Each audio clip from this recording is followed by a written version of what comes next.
현대 사회에서는 불규칙한 생활 습관, 과도한 업무와 스트레스, 스마트폰과 같은 전자기기 사용 증가로 인해 수면 장애가 크게 늘고 있습니다.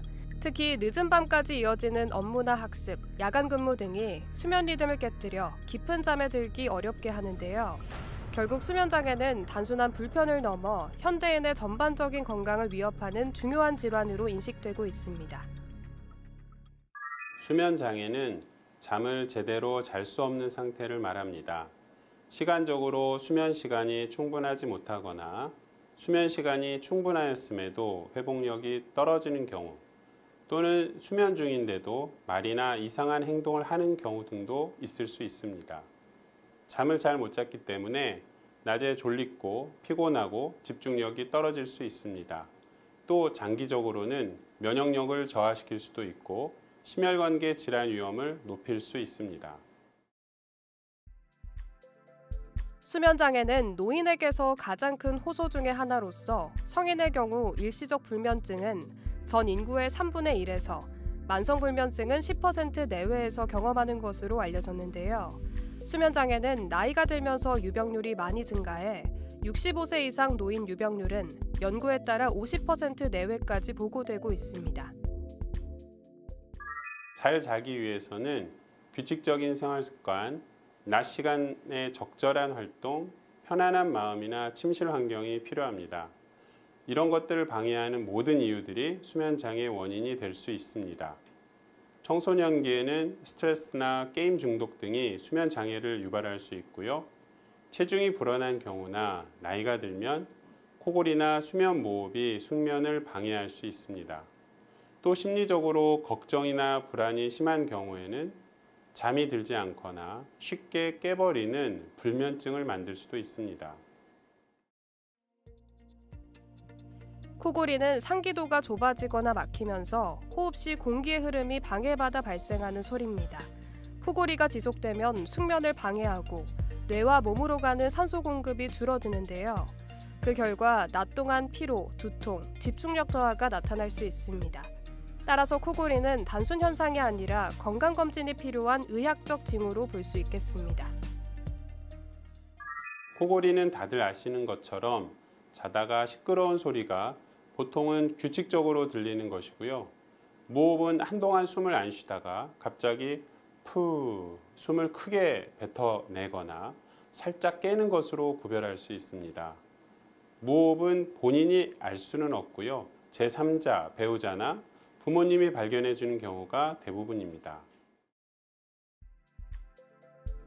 수면 중 반복적으로 나타나는 코골이와 수면 무호흡증을 단순한 습관 문제로 여겨 방치하는 경우가 많은데요. 이는 단순한 불편을 넘어 심혈관계 질환이나 전신건강 문제로 이어질 수 있는 심각한 수면 질환일 수 있습니다. 특히 수면 무호흡증은 고혈압, 부정맥, 심근경색, 뇌졸중 등과 연관될 수 있는데요.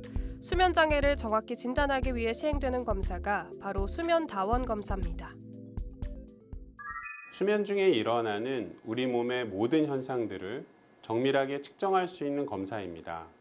수면 중 뇌파를 측정해서 꿈을 꾸는지, 수면의 깊이가 어떤지 알 수 있고요. 호흡량을 측정해서 무호흡이 있는지, 손이나 발에도 센서를 부착해서 수면 중에 어떤 이상 행동은 없는지 알아볼 수 있기 때문에 여러 수면 장애를 진단할 수 있습니다. 수면 다원 검사를 통해 잠의 단계, 수면 중 깨어나는 횟수, 호흡의 정지 시간 등을 객관적으로 확인할 수 있는데요. 검사 전에 집에서 수면 무호흡증을 선별할 수 있습니다. 일명 스탑뱅이라고 불리는 자가검진 문항을 점검해 보는 건데요. S. 큰 코골이 소리 1점. T. 낮에 피곤하거나 졸림 1점. O. 가족이나 배우자가 관찰한 무호흡 현상 1점. P. 고혈압 치료 중 1점. B. 체질량 지수가 35kg/제곱미터 초과일 때 1점. A. 나이가 50세 초과일 때 1점. N. 목 둘레 길이가 40cm 초과일 때 1점. G. 남성일 때 1점입니다. 이렇게 8가지 항목 중 3가지에서 4가지 이상이 해당되는 경우는 수면 무호흡증 가능성이 크다고 알려져 있기에 전문가와 상담해 볼 필요가 있겠습니다. 코골이와 수면 무호흡의 가장 큰 차이는 숨이 그래도 일부는 쉬어지는지 아니면 완전히 막혔는지의 차이이고요. 아무래도 무호흡이 더 심한 경우가 되기 때문에 치료는 인위적으로 외부에서 숨을 불어넣어주는 양압기라는 기구가 필요하다는 점입니다. 반면에 코골이는 정도가 좀 약한 편이어서 숨길을 넓히게 하는 방법이 주된 치료가 됩니다. 고개를 옆으로 해서 눕는 자세를 취하든지 턱을 앞으로 나오게 하는 치아 교정기 같은 장치를 착용하면 숨길을 더 넓혀서 소리를 줄일 수 있습니다. 코골이나 수면 무호흡증의 수술 치료는 기도를 넓혀 호흡을 원활하게 만드는 데 목적이 있지만 모든 환자에게 똑같이 효과적인 것은 아닙니다. 환자의 나이, 체중, 얼굴과 턱의 구조, 편도나 코 구조의 상태 등 다양한 요인을 종합적으로 고려해야 하는데요.